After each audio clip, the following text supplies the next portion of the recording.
எழுந்தருளிய அம்மையப்பர் தொடர்ந்து 4 நாட்கள் தேரிலிருந்தே பக்தர்களுக்கு காட்சியளிப்பார்.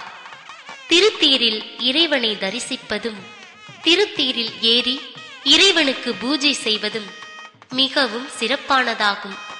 இன்றிலிருந்து அடுத்த நாள் காலை வரை பக்தர்கள் திருத்தேர் ஏறிச் சென்று இறைவனை தரிசிக்க அனுமதிக்கப்படுவார்கள்.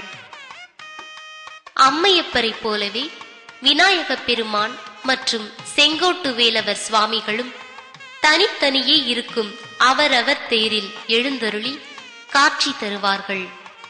அதேபோல் எம் பெருமான் ஆதிகேசவ பெருமாள் 24 மனை தெலுங்கு செட்டியார்கள் மண்டபத்தில் வெள்ளி கருட வாகனத்தில் காட்சி தருவார். அம்மையப்பர் திருத்தேர் எழுந்தருளலை தொடர்ந்து அருள்மிகு விநாயகர் மற்றும் செங்கோட்டு வேலவர் திருத்தேர்கள் வடம்பிடித்தல் நடைபெறும்.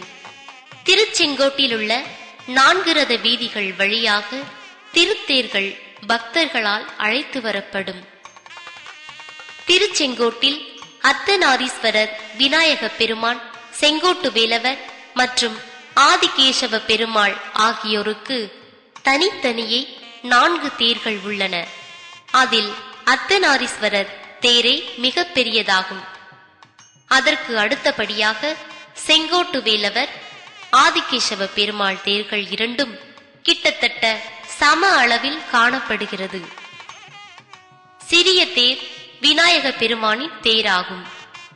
விநாயகர் தேரில்தான் பத்ரகாளி அம்மனும் நகர்வலம் வருவார் என்பது குறிப்பிடத்தக்கது.